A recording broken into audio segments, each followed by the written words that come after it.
Hi, I'm George Thomas, and it is important and useful for folks to learn to protect themselves from things they can't see. Ooh, this is too woo-woo for me.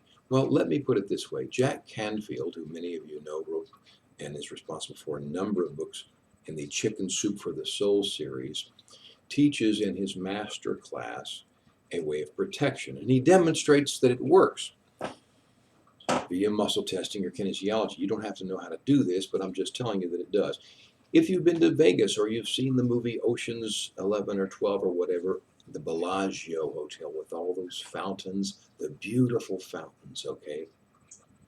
You can imagine yourself surrounded by fountains, streams of water, or streams of light, if you prefer, that shoot up and protect you 360 degrees. And when you do this, you can test this for yourself that you will be immune to the negative thoughts of others, at least to a degree. I recommend Jack Canfield's DVD Masterclass. She covers this and a bunch of other things. It'll be useful for you. What I want to do now is offer something for those of you who are involved in consciousness technologies, who are interested in doing energy work or healing or helping others at a distance, remote, and so forth and so on. Because, as I mentioned in my preface, there is a Bible verse in Ephesians that talks about the truth, that we wrestle not against flesh and blood, okay, but against things that we can't see. What do you mean? I mean, you can't see radio waves, can you? How do you get your TV so you turn on your TV and if you've got an antenna, Shazam, picture and talk and sound comes out. It's a miracle. No, it's just technology, okay? And in consciousness technologies, we learn that morphic fields exist.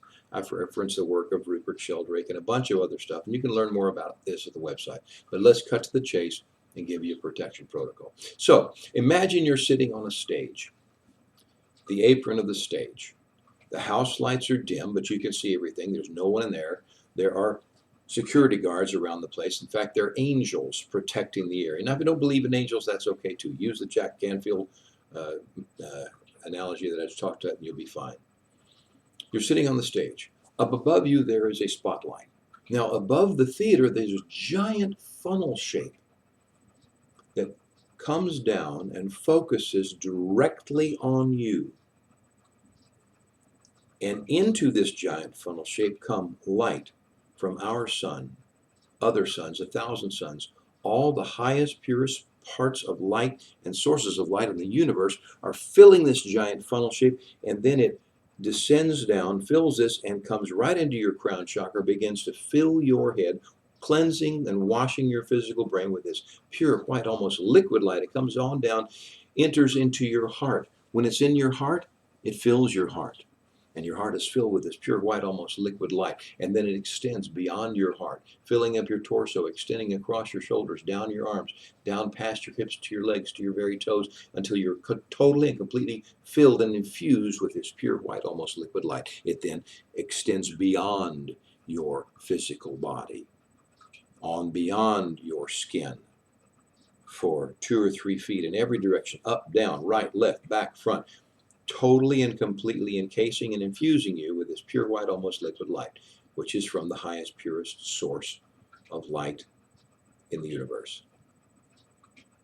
And when this is complete, this can be turned off. However, also forming around the perimeter of this, around the outside, in all directions, are thousands of tiny spiritual mirrors. Some of them only a half an inch in diameter. They're square shaped, they're triangle, they're all over, covering.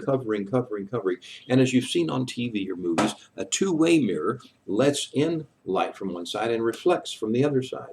Well, what happens is with these mirrors, they're specially designed so that they reflect negativity. That's right, on the outside, someone sending you negative energy or harm or ill intent, they will just bounce harmlessly off into space, whereas encouragement, love, light, support come right through without any impediment whatsoever. Once those miracles have totally and completely formed around you, we ask, and you will ask, Archangel Michael to simply touch the outside of this sphere, which you're in, with his sword, and immediately you're surrounded by a neon blue light, which is an extra layer of protection. And we ask that, and it's done. Now, there are other protocols. I refer you to QHHT and Dolores Cannon's teaching, which is a technique that I use in QHHT sessions. But if you'll go through this mental exercise, you will have that protection, and you will find things go better for you. Well, just as you put air in your tires and check on them, they'll keep the car running. If you neglect them and you get a flat tire, you're not able to go as fast. It's an impediment to your progress. And I will tell you plainly that if you're seeking to do good, if you're playing on the A team, if you're aligning yourself with divinity, you will be a light. And a light attracts. Okay? And there are forces of darkness. You needn't be afraid of them, but they do exist. And denying they exist is the same as saying, "Oh, I don't believe in snakes, no poisonous snakes." Well, as long as you go nowhere near a rattlesnake den, you're not going to have a problem. But if you venture into an area where they are, they're going to show up and you might have a problem. Thank you for your time. There's more at the websites, and I hope this has been useful. I'm George Thomas. Happy Independence Day. Oh, by the way, get the book, iwantjoy.com.